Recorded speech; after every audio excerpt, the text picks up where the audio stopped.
Seryoso na itong Converge HyperXers na makuha ang serbisyo nitong si Cedric Barefield mula dito sa Blackwater Bossing.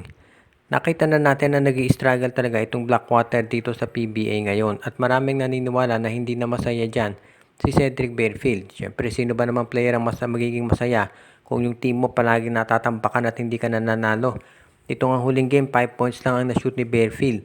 Pero maraming naniniwala na interesado pa rin itong Converge HyperXers na makuha ang kanyang serbisyo dahil maganda may itulong nito sa kanilang lineup lalo na at hindi pa makababalik ito si Jordan Heading dahil doon sa kanyang mga injury.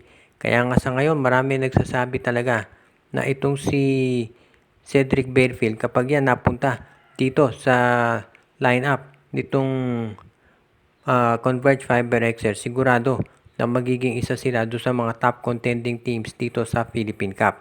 Ngayon, para matuloy ang nabanggit na trade, kinakailangan na itong si Cedric Barefield ay magkaroon ng mahusay na kapalit. Huwag na tayong magulat kung i-offer ng Converge itong si Gio Ambohot dito sa Blackwater Bossing. Siguro sasabihin nila bakit na matatanggapin ng Blackwater itong si Ambohot, gayong ang mawawala sa kanila ay isang point guard. Ang dahilan dyan dahil ito si Ambohot kinakailangan niya nitong NLEX at ng Meralco na naghahanap ng big man. At alam natin na itong Blackwater ay farm team nitong MVP group. So kung magiging kapalit ni Barefield ay si Gio Ambohot, pwede na yan na magamit nitong Meralco o kaya NLEX na parehong nangangailangan ngayon ng big man. Ngayon, ang TNT naman, kahit mawala si Barefield, okay lang yan dahil nandiyan naman si Robert Bolick. Kaya magiging maganda rin ito para dito sa TNT tropa.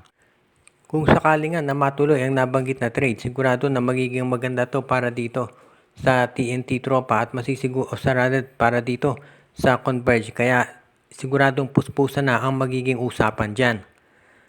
Napag-uusapan natin of course yung mga teams na gustong magpalakas. Dito raw San Miguel Beer ay isa doon sa mga teams na gusto talagang manalo ng kampeonato dito sa Philippine Cup. At ayon doon sa mga reports na lumalabas ngayon ay interesado daw ang San Miguel na makuha ang sabihin na nating medyo problemadong point guard na si Mikey Williams mula sa TNT. Alam natin na magkaribal na grupo ang SMC at ang MVP pero nagkaroon na ng trade dati itong San Miguel at ang TNT tropa. So if ever na matuloy nga yung trade na yan, gusto raw makuha ng San Miguel si Mikey Williams. Ang problema na lamang dito, sino ang pwedeng ipalit ng SMB? Dahil sa tingin ng SMB, pwede pa rin daw itong si Mikey Williams dito sa San Miguel Beer. Ngayon, kung sakasakali nga na hindi pwede itong magiging ganyang trade, alam naman natin lahat na itong si Mikey Williams ay isa doon sa mga players ngayon na talagang makatutulong dito sa roster ng San Miguel dahil napakagaling itong scorer. Alam natin yung mga nagiging issues dito sa TNT tropa. Pero willing daw ang San Miguel na mag-take ng chance dito kay Mikey. Pero yun nga lang, yan ang magiging problema, yung pagdetermina ng value nito, kung gaano ba kataas o kababa. At syempre, ang San Miguel at tingin medyo bumaba na yung value ni Mikey Williams dahil nga tumatanda na to at ang tagal hindi naglalaro sa PBA. Gayong ang TNT naman, syempre, kukonsidera pa rin yan na mataas ang trade value.